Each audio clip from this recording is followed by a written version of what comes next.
ముఖ్యమంత్రి గారు ఒకసారి రివ్యూ చేయండి. ఎప్పుడు భూముల మీద రివ్యూ, కమిషన్ల మీద రివ్యూ, కాంట్రాక్ట్ల మీద రివ్యూలు చేస్తున్నారు తప్ప రైతుల మీద రివ్యూ చేసే టైం మీకు దొరకలేదు. పైసలు దొరికేది ఉంటే రివ్యూలు చేస్తారు మీరు. పైసలు దొరికాయి కదా గరీబ్ రైతులు, వీళ్ళ విషయంలో రివ్యూ చేయడానికి మీకు తీరిక లేదా? మీ ఇంటెలిజెన్స్ ఏం చేస్తుంది? జొన్నలు కొంటలేరు అనేది మీకు తెలుస్తలేదా? శనిగలు సగంలో ఆపేసిండ్రు అనే విషయం మీ ఇంటెలిజెన్స్ మీకు చెప్తలేదా? చెప్పినా కూడా రైతులే కదా అని లెక్కలేనితనమా? ఏంది? ఎట్లా అర్థం చేసుకోవాలి? ఆనాడు పెద్ద పెద్ద మాటలు మాట్లాడిండ్రు.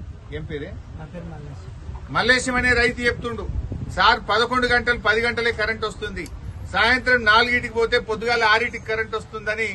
ఇవాళ మల్లేశం రైతు పొద్దున 8కి వస్తుంది, పొద్దున 8కి కరెంట్ వస్తుందని మల్లేశం అనే రైతు కూడా ఇవాళ చెప్తా ఉన్నాడు.